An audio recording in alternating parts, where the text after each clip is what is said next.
नमस्कार दोस्तों, मेरे चैनल पूजा की ज़ुबानी में आप सभी का हार्दिक अभिनंदन है। आशा करती हूँ मेरे सभी श्रोतागण स्वस्थ होंगे और खुश होंगे। मालती जोशी की आज की कहानी जो मैं आप सबके समक्ष लेकर आई हूँ, उस कहानी का नाम है पिता। पिता नहीं रहे, बाबा, बाबूजी, डैडी, पापा, कुछ भी नहीं। जब भी जिक्र हुआ सिर्फ पिता ही कहा गया है, पिताजी भी नहीं। शायद उतने सम्मान के भी वे अधिकारी नहीं थे। नानी तो हमेशा बाप ही कहती रहीं। सुमी का बाप उस घर का सबसे चर्चित और तिरस्कृत मुहावरा था।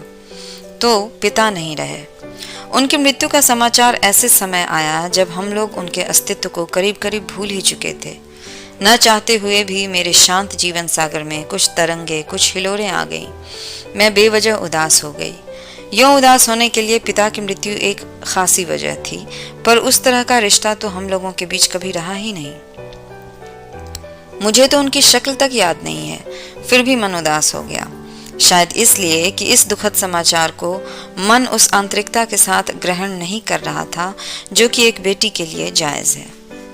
मैं अन्य मनस्क सी हो रही थी और डर भी रही थी कि अगर शाम तक मेरा मूड ठीक नहीं हुआ तो साहब बहादुर घर आते ही शुरू हो जाएंगे। परेशान सी लग रही हो, क्या बात है, वगैरह वगैरह, पता नहीं कितने ही सवाल। और मैं चिढ़कर कह देती हूँ कि क्या मुसीबत है, इस घर में कोई मन भरकर उदास भी नहीं हो सकता क्या? उदास होने पर पाबंदी नहीं है।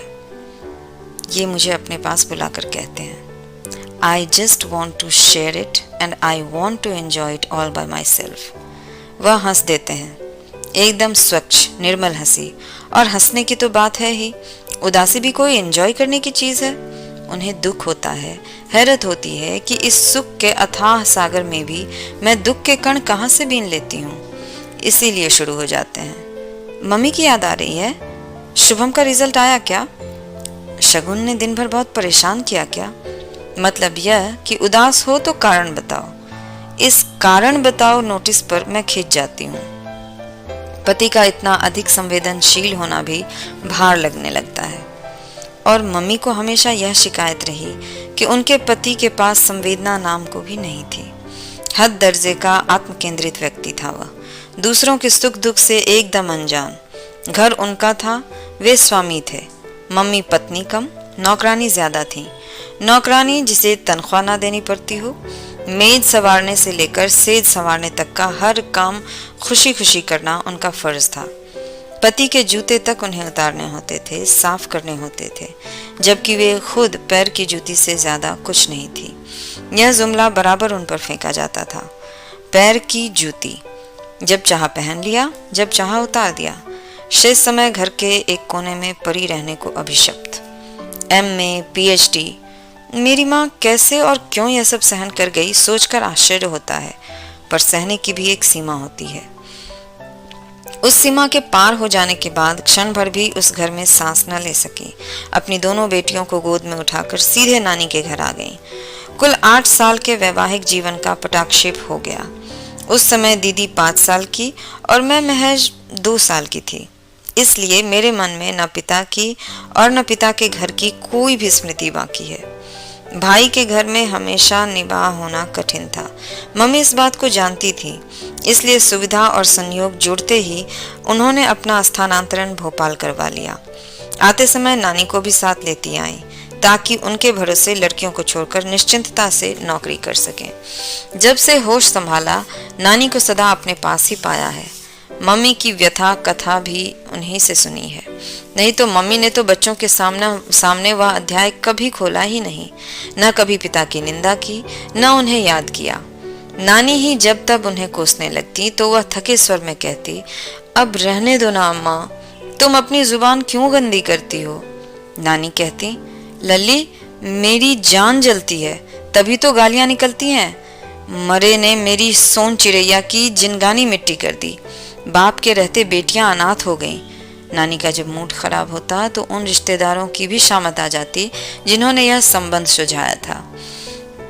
मरों ने हवा तक नहीं लगने दी कि लड़के का चलन ठीक नहीं है। पता नहीं किस जन्म की दुश्मनी निकाली थी। ईश्वर करे उनकी बेटियों को भी ऐसे ही नरक नसीब हो।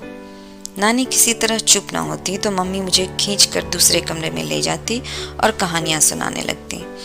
मैं बड़ी बड़ी आंखों से मम्मी को देखते हुए दूसरी ही कहानी बुनने लगती। उस कहानी में न राजा रानी होते न परियां होती। उन कहानियों में अनजान आदमी राक्षस या दैत्य की शक्ल में होता और मेरी नाजुक सी गुड़िया सी माँ चुपचाप उसके अत्याचार बर्दाश्त कर रही होती। बचपन में पिता की कल्पना मैंने हमेशा दैत्य के रूप में ही की, पर जब कुछ बड़ी हुई तो उन्हें मनवाकार देने की कोशिश की, पर कल्पना में कोई चित्र भी नहीं उभरता। जैसे जैसे समझ आती गई कुछ वाक्य मन पर अंकित होते गए। निम्मी बिल्कुल अपने पिता पर गई है। नाक नक्श, रंग रूप, कद काठी बिल्कुल वही है। फिर नानी उस चित्र में रंग भर देती। अरे स्वभाव भी बिल्कुल वैसा ही है। एक नंबर की जिद्दी नकचिढ़ी है। सुमी एकदम गऊ है, बिल्कुल अपनी माँ जैसी। यह मरी तो हूबहू बाप का नमूना है। मतलब पिता ऊंचे, कद्दावर, सांवले, तीखे नैन नक्श वाले जिद्दी इंसान थे, जबकि मम्मी नाजुक सी, गोरी सी, सौम्य प्रवृत्ति वाली महिला थी। लोग कहते हैं ईश्वर जानबूझकर ऐसे जोड़े बनाता है ताकि संतुलन बना रहे, दोनों एक दूसरे के पूरक हो जाएं। फिर इन लोगों की निभी क्यों नहीं? क्या गड़बड़ हो गई? कभी कभी दीदी से मुनाहार करती, दीदी बताओ ना, अपने पिता कैसे थे? तुम तो उस समय काफी बड़ी थी ना। दीदी अपने स्वभाव के विपरीत मुझे एकदम झिड़क देती। मेरा दिमाग मत चाटो, मुझे कुछ भी याद नहीं है, ना ही मैं इसकी कोई जरूरत महसूस करती हूँ। फिर धीरे से कहती, दूसरी बेटी पैदा करने के अपराध में उन्होंने मम्मी को जो अमानुषिक यातनाएं दी हैं, मुझे सिर्फ वही याद है। दूसरी बेटी मतलब मैं? हाँ तुम। और प्लीज अब इस प्रसंग को यहीं समाप्त करो। दीदी दोनों हाथों से सिर पकड़कर कहती कि वह एक बुरा सपना था जिसे वे भूलना चाहती हैं। दोनों हाथों में सिर थामे दीदी मुझे बिल्कुल मम्मी की टू कॉपी लगती। मुझे कभी कभी बहुत दुख होता, मैं उन जैसी क्यों नहीं हुई, नाजुक, छुई मुई सी। नानी कहती, ताड़ सी लंबी हो रही है, दूल्हा कहाँ से आएगा इसके लिए? लेकिन आश्चर्य, दूल्हा मेरे लिए ही आया। दीदी अनब्याही ही रह गई। खैर, रिश्ते तो उनके लिए भी बहुत आए। लोग तो 5 कपड़ों में ब्याह कर ले जाने को तैयार थे, पर दीदी को विवाह के नाम से ही चिढ़ हो गई थी। बचपन के जो दृश्य दुस्वप्न की तरह उनके मन पर अंकित हो गए थे, उनसे वे कभी मुक्त नहीं हो पाई। डॉक्टर होते ही वे आगे की पढ़ाई के लिए अमेरिका चली गईं और वहीं बस गईं। दीदी के जाने के बाद मम्मी एकदम अकेली पड़ गईं। कुछ तो नानी की मृत्यु ने ही उन्हें तोड़ दिया था। दीदी के जाने के बाद तो एकदम ही गुमसुम हो गईं। दीदी के साथ उनके अंतरंग संबंध थे, उस तरह से वे मुझसे कभी जुड़ नहीं पाईं। शायद मुझ में अपने पति की प्रति छाया देखती हो या मेरे स्वभाव में ही कुछ खोट रहा हो, पर वे हमेशा मुझसे छिटकती ही रहीं। बल्कि उनकी अपेक्षा मैं नानी के अधिक निकट थी। नानी ने कभी सीधे मुंह बात नहीं की, पर उनका प्यार गालियों में ही उमड़ पड़ता था। नानी की मृत्यु के बाद मम्मी ही नहीं, मैं भी बहुत अकेली पड़ गई थी। जीवन के सूनेपन को भरने की अजीत ने बहुत मदद की। यह सचमुच मेरा सौभाग्य था कि जिस समय मन सहारे के लिए भटक रहा था, अजीत मेरे सामने पड़ गए। नहीं तो मैं किसी के भी कंधे पर सिर रखकर रोने पर आमादा थी। मुझे तो आज भी इस संयोग पर गर्व और आश्चर्य होता है कि उन दिनों अजीत से मुलाकात हो गई। एक दिन मम्मी से परिचय करवाने के लिए मैं उन्हें घर ले आई थी। मैं चाय बनाने भीतर आई तो मम्मी भी मेरे पीछे पीछे चली आई। बोली, निमी, यह लड़का तुम्हारा मित्र ही है या और भी कुछ है? अभी तो सिर्फ मित्र ही है मम्मी, बाद में शायद कुछ या बहुत कुछ बन जाए। वे पुनः बाहर जाकर बैठ गईं और चाय के दौरान उन्होंने बहुत सहज भाव से कहा, अजीत, नमिता ने शायद तुम्हें बताया होगा कि मैं और उसके पिता वर्षों से अलग हैं। उसके जहन में तो शायद उनकी कोई तस्वीर भी नहीं होगी, क्योंकि उस समय वो बहुत छोटी थी। नमिता ने मुझे कुछ नहीं बताया, शायद कभी जिक्र ही नहीं चला। और आप भी मुझे ये सब क्यों बता रही हैं? इससे कोई फर्क नहीं पड़ता। फर्क पड़ता है। इस तथ्य को जब तुम जान लोगे तब तुम्हें उसे समझने में आसानी होगी। तुम्हें शायद पता नहीं है कि जो बच्चे सिंगल पेरेंट द्वारा पाले जाते हैं थोड़े से अलग होते हैं। वे ज्यादा भावुक, ज्यादा संवेदनशील, ज़्यादा गुस्सैल या ज़्यादा ज़िद्दी होते हैं। इसलिए अगर नमिता के स्वभाव में तुम्हें कुछ अस्वाभाविक लगे तो मेरा यही कहना है कि तुम ज़रा सब्र से काम लेना, उसकी बैकग्राउंड समझने की कोशिश करना बेटा। मम्मी के इस आग्रह को हम दोनों ही नहीं समझ पा रहे थे। सब कुछ बड़ा अप्रासंगिक लग रहा था, पर बाद में उसकी सार्थकता समझ में आई। मम्मी जान गई थी कि यह रिश्ता बहुत दूर तक जाएगा, इसलिए शायद भूमिका बांध रही थी। जैसे ही अजीत की ओर से प्रस्ताव आया, उन्होंने फौरन हाँ कह दी। वे मानसिक रूप से अपने को तैयार कर चुकी थी। उन्होंने दीदी की शादी का जिक्र भी नहीं छेड़ा। अजीत के माता पिता से भी उन्होंने कोई बात नहीं छिपाई, बल्कि उनसे कह दिया कि मेरी बेटी का यह पक्ष कमजोर है, कृपया इसे लेकर कोई तानाकशी न करें, नहीं तो वह सहन नहीं कर पाएगी। अजीत तो सज्जन हैं ही, उनके माता पिता भी बड़े गंभीर किस्म के हैं। शादी में मेरे पिता की अनुपस्थिति को उन्होंने नज़रअंदाज कर दिया। रिश्तेदारों ने कानाफूसी की होगी तो पता नहीं, मुझ तक कोई बात नहीं पहुंची। विदा के समय सभी माएँ अपनी बेटियों को सीख देती हैं। मेरी माँ ने भी दी, कहा निम्मो अब थोड़ा अपने स्वभाव को मोल्ड करो, अपनी जबान पर काबू रखना सीखो। मैं तो औरत थी, फिर भी सह नहीं पाई थी। अजीत लाख सज्जन हैं पर पुरुष हैं, उनके सब्र की परीक्षा मत लेना। शुभम के जन्म पर मुझसे भी ज्यादा मम्मी खुश थी। चल, तूने एक बड़ी लड़ाई जीत ली। कैसे? कम से कम बेटी जनने का दोष तो तुझ पर नहीं लगेगा, और मैं भी एक तरह से बरी हो गई। नहीं तो कहने को हो जाता कि माँ की कोख में भी बेटियां ही थीं। बेटी भी इतिहास दोहरा रही है। उस समय मैंने जाना कि इस लांछन का घाव उनके अवचेतन में अब भी ताजा है। 2 साल पहले एक फोन आया था। दीदी उन दिनों यूएस से आई हुई थी। उनसे मिलने मैं भी मम्मी के पास पहुंच गई थी। फोन मैंने ही उठाया था। हेलो, कौन? सुमी बोल रही है? जी नहीं, मैं निमी हूँ, नमिता। अच्छा, मैं तुम्हारा गोविंद चाचा बोल रहा हूँ। तुम तो शायद पहचानोगी भी नहीं, सुमी हो तो पहचान लेती। जरा अपनी मम्मी को फोन देना। मम्मी कॉलेज गई हुई थी। मैंने दीदी को पकड़ा दिया। कोई गोविंद चाचा है? दीदी का चेहरा एकदम तन गया। बड़ी ही रूखी आवाज में उन्होंने कहा, यस, सुमिता हियर। उस तरफ से क्या बात हुई पता नहीं। दीदी ने तल्ख अंदाज में कहा, मतलब हमारे पिता अभी मौजूद हैं? This is a news for us. मेरी माँ ने तो अरसे पहले अपने सारे सौभाग्य अलंकार उतार दिए हैं। हमारे लिए तो पिता का अस्तित्व तो कब से शेष हो गया है। Anyway, thanks for calling. और दीदी ने रिसीवर पटक दिया। मैंने प्रश्नार्थक नजरों से देखा। श्रीमान को कैंसर हो गया है, सिरोसिस ऑफ लीवर, इसीलिए बीवी की याद आ गई है, क्योंकि बीमारी में सेवा भी चाहिए और पैसा भी। वह जो एक और थी, वह कहाँ गई? एक होती तो रुकती, यहाँ तो अनेक थी। डूबते जहाज पर कौन ठहरता है? तो मम्मी को बताओगी? बताना तो पड़ेगा, पर एक बात तय है, अगर वे उस आदमी के पास दोबारा गई ना, तो हम दोनों उनसे कभी कोई संबंध नहीं रखेंगे। लेकिन दोबारा फोन आया तो मम्मी क्या मना कर पाएंगी?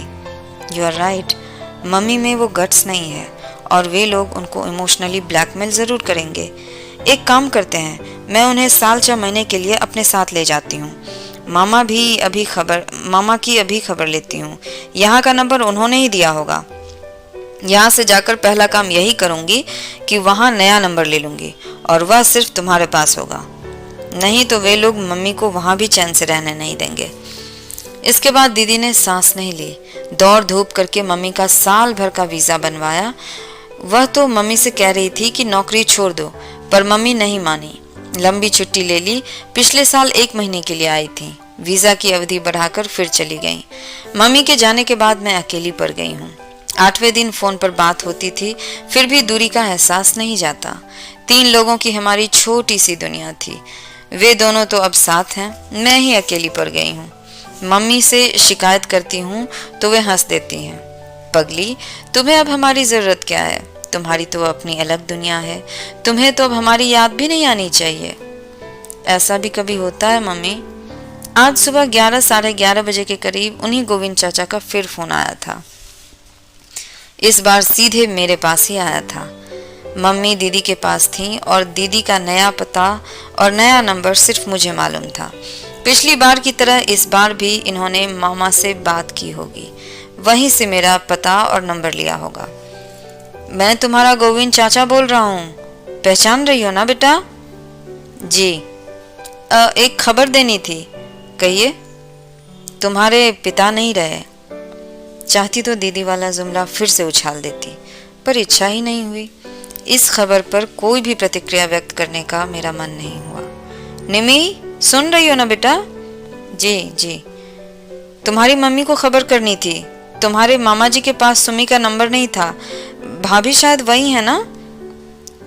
मैं खबर कर दूंगी। हफ्ते 6 दिन में दीदी फ़ोन कर ही लेती हैं, तब बता दूंगी। मुझे नंबर दे देती तो ऐसे भी क्या जल्दी है? 2 दिन बाद भी पता लगेगा तो क्या फ़र्क पड़ेगा? आप तो जानते हैं, बरसों पहले उन दोनों ने एक दूसरे को अपनी ज़िंदगी से खारिज कर दिया था। अच्छा खैर, मैं तो अपना फ़र्ज़ अदा करना चाह रहा था, आगे तुम लोगों की मर्ज़ी। वे रिसीवर रखने को ही थे कि मैंने तपाक से कहा, आपका फ़र्ज़ क्या यहीं तक सीमित था? मतलब ये कि जिस तत्परता से आपने अपने भाई की बीमारी और अब मृत्यु की खबर पहुंचाई है, उसी तत्परता से कभी हमारी भी खोज खबर ले लेते। आपके खानदान की बेटियां थी हम, कभी पता तो लगाया होता कि हम कैसे हैं, कहाँ हैं, पढ़ लिख रहे हैं या मामा के घर में खट रही हैं, शादी हो गई है या कुंवारी बैठी है। आप चाचा होते हैं ना हमारे, फिर कभी तो हमारा ख्याल किया होता। सिर्फ ख्याल करने से क्या होता है, कोई संपर्क सूत्र हो तो। और फिर जिसके दम से ये सारे रिश्ते थे, जब उसी ने किनारा कर लिया तो हम तो पराये ही थे ना। एग्जैक्टली। और अब तो वह महीन सा रिश्ता भी खत्म हो गया, इसलिए गुड बाय। मैंने रिसीवर इतनी जोर से पटका कि उन्हें पता चल गया होगा कि मेरे मन में कितना आक्रोश है। गुस्से से मेरे आंसू निकल आए थे। जिंदगी भर तो कभी सुध नहीं ली इन लोगों ने, और ये लोग जीती हैं कि मरती हैं, और अब 13वीं का निमंत्रण भेज रहे हैं। गुस्सा सिर्फ उनके ऊपर ही नहीं था, अपने आप पर भी था। उनसे इतनी बात करने की ज़रूरत ही क्या थी मुझे? दीदी ने कितनी ग्रेसफुली उन्हें एक ही बार में निपटा दिया था। मुझ बेवकूफ़ को अपनी भड़ास निकालने का यही मौका मिला। मेरे आक्रोश के पीछे से झांकता मेरा उदास, एकाकी, निरानंद, अभावग्रस्त बचपन उन्होंने ज़रूर देख लिया होगा। अपने दुखों को इस तरह विज्ञापित करने की मुझे क्या ज़रूरत थी? यह तो एक तरह से मैंने मम्मी का ही अपमान कर दिया। उनकी सारी तपस्या पर मैंने पानी फेर दिया। पता नहीं कितनी देर तक मैं अपने को ही कोसती रही, हिलक हिलक कर रोती रही। शाम को रोज की तरह मुंह हाथ धोकर मैंने कपड़े बदल लिए थे, फिर भी इन्होंने आते ही मेरी चोरी पकड़ ली। क्या बात है, लगता है दिन भर रोती ही रही हो? मैं एकदम फट पड़ी। तुम सीआईडी में भर्ती क्यों नहीं हो जाते? बेकार दफ्तर की फाइलों में अपना प्रतिभा जाया करते हो। थैंक्स फॉर द कॉम्प्लीमेंट, पर आपका चेहरा इतना पारदर्शी है ना कि कोई अंधा भी उसे पढ़ सकता है। मैं तो फिर भी 2 आंखें रखता हूँ मैडम। किचन में एक गिलास भी टूट जाता है तो मुझे पता चल जाता है। टेलर अगर तुम्हारा कपड़ा बिगाड़ देता है तो भी मैं जान जाता हूँ। पर आज तो सचमुच कोई गंभीर बात हुई है, क्योंकि तुम दिन भर रोती रही हो ना? ठीक कह रहा हूँ मैं? रोने पर पाबंदी है कोई? पाबंदी नहीं है, पर पूछना तो मेरा फर्ज है ना, पति हूँ तुम्हारा। मन हुआ चीख कर कह दूं, भाड़ में गया तुम्हारा फर्ज, प्लीज लीव मी अलोन। पर मम्मी की सीख याद आ गई, जो उन्होंने सगाई पर, शादी पर, अमेरिका जाते हुए भी दी थी।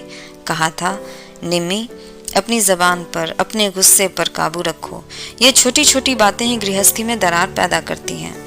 माना कि अजीत बहुत सज्जन है, सहनशील है, पर चंदन भी कभी कभी आग पकड़ लेता है। इसलिए कहती हूँ, अपने लिए, अपने बच्चों के लिए थोड़ा जब्त करना सीखो बेटा।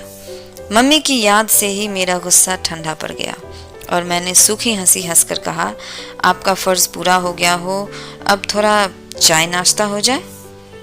सौभाग्य से उसी समय बच्चे भी आया के साथ घूमकर वापस लौट आए थे। माहौल एकदम खुशगवार हो गया था। रात का खाना भी उसी प्रसन्न वातावरण में हुआ। उस रात टीवी खोलने का मेरा मन ही नहीं हुआ। शगुन को थपकते हुए मैं बरामदे में आ बैठी।